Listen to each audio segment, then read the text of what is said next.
going to talk about cutting VAST Composite Pavers. We're going to cover 3 areas of cutting our pavers. Number 1, safety. Number 2, the equipment to use and the blades to use. And number 3, actually showing you how to do a quick cut. Starting off with safety, VAST always recommends that you use the right safety equipment. Always use safety glasses, gloves, and be fully aware of the equipment you're using by reading the manuals and going with the suggested manufacturer's recommendations for safety, whether it be fences or clamping or guards.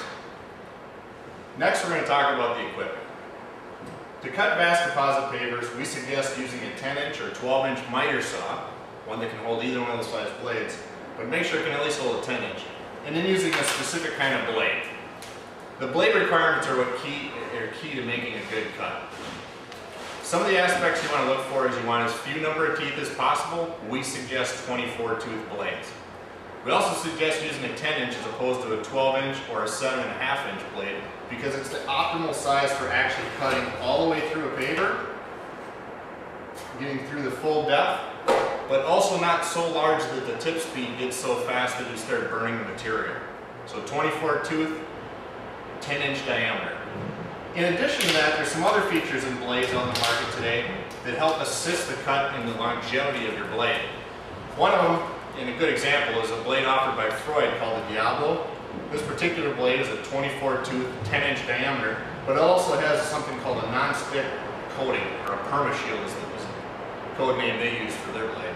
Irwin and others make similar blades like this. We find these blades last the longest, and typically you can think of 4 to 5, even 6 installations between switching out blades.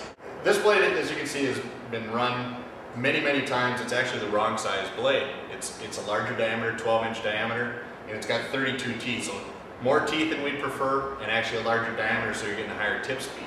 What you see in this darker edge is actually rubber and plastic that's burned off and melted onto the blade itself. This will happen on any blade, no matter what. It's just the right blade will last longer before you get to this point.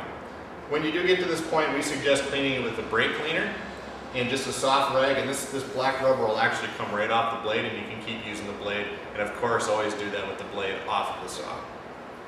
There's multiple types of cuts you can make, but in this episode here we're going to talk about the simplest of cuts, just a straight cut between the paver through the thickest section. Later we'll talk about cuts such as cutting the legs off and angle cuts, but right now we're going to talk about a simple cut straight down the middle. When cutting the VAST composite paving system, we suggest you always cut with the pavers on the grid.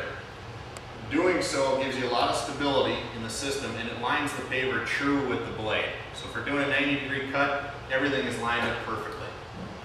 It also keeps your hands farther away from the blade, as you can grab the grid system and just an edge of the paving system and lock everything together without having your fingers close to the blade. In this particular case, we're going to, again, cut this paver just in half. It's obviously used and seen many times when we're doing a herringbone type installation where you need half pavers every foot. What I'm going to do, I'm going to set the paver in. I have it closest to the fence. I'm holding just the edge of the paver with one finger and holding it against the fence of the saw.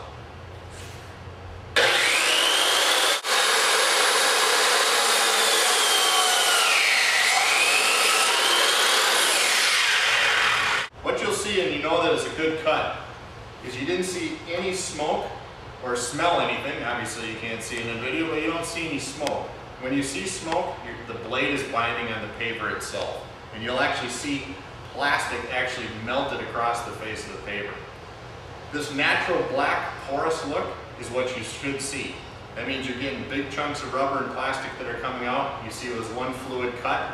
It wasn't a forced cut, and yet it wasn't just walking through it. It's just kind of a medium run through the composite paver, much like you'd cut a composite lumber product. I'll do a couple more cuts just to demonstrate and you can get the feel for how it looks.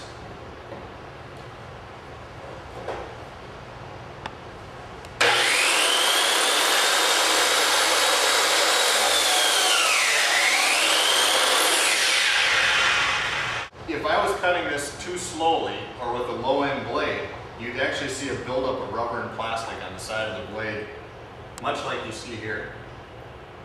When you don't see that and you don't see any smoke, you know you're cutting at the right speed and the right amount of force.